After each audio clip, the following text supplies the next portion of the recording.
What are the primary objectives of President Trump's four-day Middle East tour, and how do they align with U.S. foreign policy goals?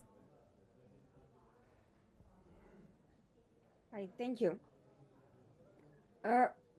Look, for Trump, there is no difference between geopolitics and economics. In fact, he views the entire geopolitical and security sphere through the lens of economic influence. We can see his approach to security on a range of issues, from China to Middle East cooperation, through the range of through the lens of technology, through the lens of deals, transactions, and economic influence. It is no surprise that Saudi Arabia, as well as other Gulf states, have emerged at the center of this vision.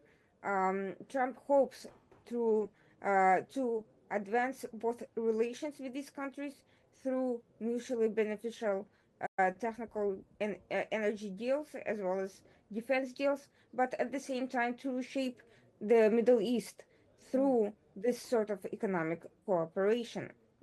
So how does the U.S. administration plans to address the ongoing conflict in Gaza during this very important and diplomatic visit? Trump has already been not so secretly pushing Israel to come to an agreement with Hamas that would include the release of the remaining hostages and the withdrawal of Israeli forces. That deal, in effect, would preserve some level of Hamas influence in Gaza for the time being, while focusing on regional diplomacy um, as a solution to the longer term implications of the conflict. However, there is no concrete proposal as to how to get Hamas out of Gaza, which is a priority not only for Israel, but even for many of the Middle East states who view Hamas as a dangerous terrorist organization. That includes, of course, Egypt, which has suffered from Hamas attacks.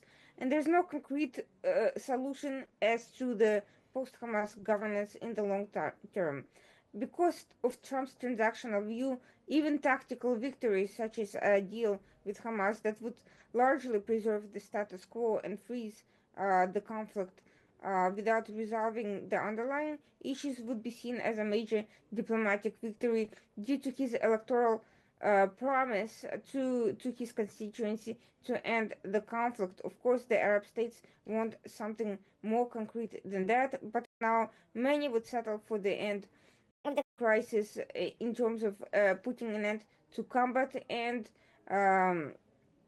essentially achieving some sort of stability. I doubt anyone in the Gulf has any illusions about humanitarian aspects of this crisis, but the administration has also prioritized the humanitarian aspects, probably as a result of discussions with these regional actors, and has returned to some level of humanitarian assistance to Gaza, despite cutting and freezing humanitarian assistance around the world in general.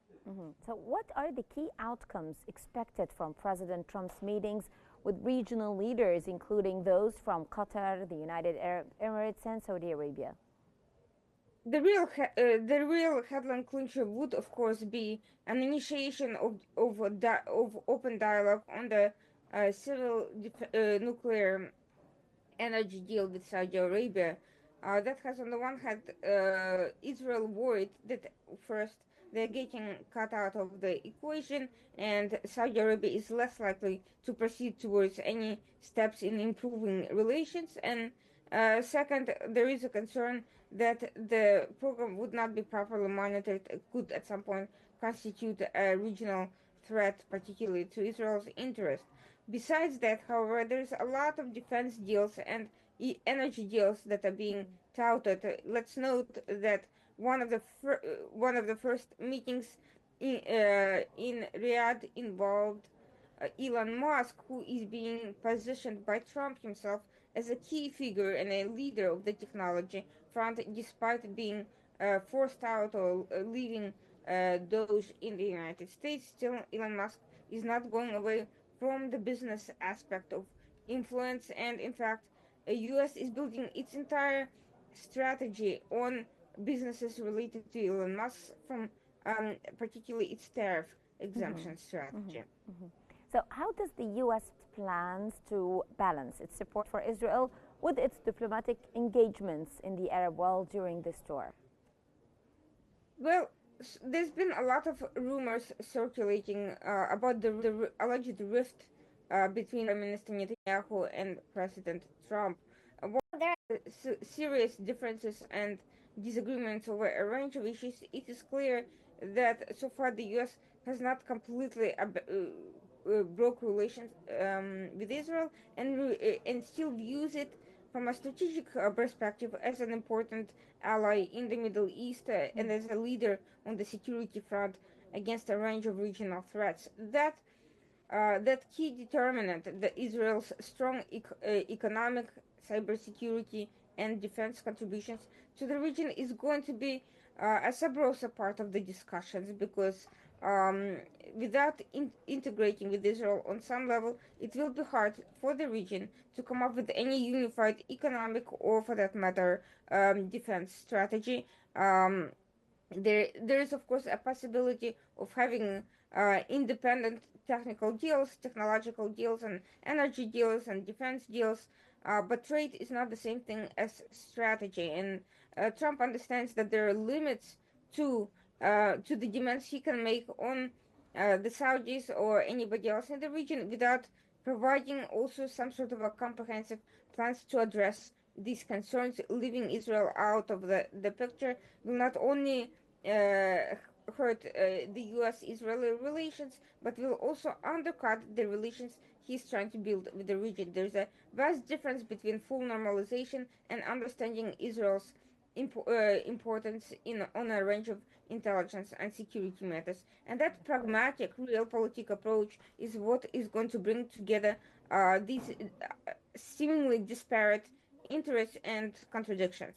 Mhm. So, can you elaborate on the significance of the 1.4 trillion US dollars investment pledge from the UAE and how it will impact US Gulf economic relations?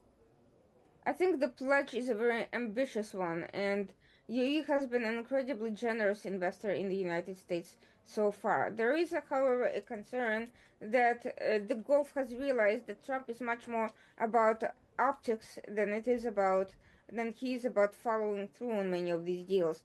In fact, he may be more concerned about grabbing headlines with achieving these major pledges from UAE, and now he's pushing for $1 trillion pledge from Saudi Arabia as well, to impress investors, to impress his supporters in the MAGA movement and perhaps other countries as well, but without necessarily looking into where those investments are going or whether they will come through on schedule. So we have seen some of that in his first term as well. Lack of attention to detail may mean that these countries may make pledges but not necessarily fulfill all of them completely. The other aspect of this is, as we are seeing from his tour, he is coming with a handful of top level companies in the United States, which could become a sort of cartel or monopoly on the fulfillment of these mutually beneficial technological deals. And I'm not necessarily sure that this is in the interest of the Gulf countries, whether UAE or others, to limit themselves to only